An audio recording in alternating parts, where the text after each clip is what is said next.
by far the most likely thing to happen to your environment, even as defense contractors, is cybercrime. Right. And so having at least looked at the framework to understand what the controls really are, I think most of it is senior executives, or the people paying the bills, don't understand what the controls really are.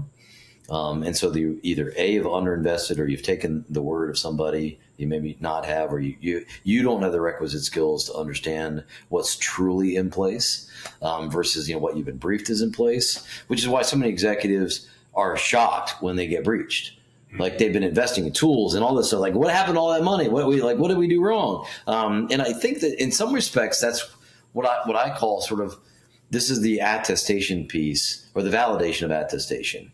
I do think that the CMMC is a forcing function to say, not only have we been attesting to this by signing the contracts, but I think far too many people who don't really understand the mechanics of cybersecurity have been too willing to accept from their personnel that we're good, we're golden, we don't have a problem. We've invested all that money. Do you share that opinion, or what are your thoughts? Because you've led many a security agency, you've actually been a security architect for most of your career. What do you say as the folks that are responsible for doing the work back to it?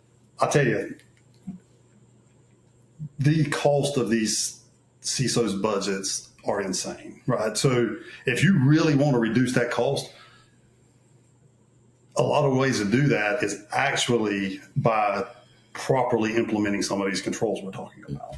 So as an example, right, I've led multiple SOCs, and one of the major problems with trying to secure an environment or have insights into what's happening in the environment is a whole lot of misconfigured stuff, or unconfigured, or shelfware, not fully implemented. And if these CISOs really want to save money and be secure, they would start thinking about it from this point of view, right? If I configure my stuff properly and use some framework to follow by, and 800.171 is a good one. If you can follow that stuff, you're going to actually reduce your overall spend. You're going to reduce the amount of storage. You're going to reduce the amount of SOC analysts you got to have. You're going to reduce the amount of incidents you've got coming in. You're going to reduce the amount of logs that you've got, something or someone having to sift through, right? So just putting proper security hygiene in on the front end, or taking the effort to do it as an initiative that is a cost-saving initiative, is well worth these CISOs and these executives thinking about, right? You can legitimately just reduce the amount of incidents your team's responding to 24/7 by properly implementing this stuff up front. And that's things that people don't think about. Like, you hear this, compliance is not security. Fair.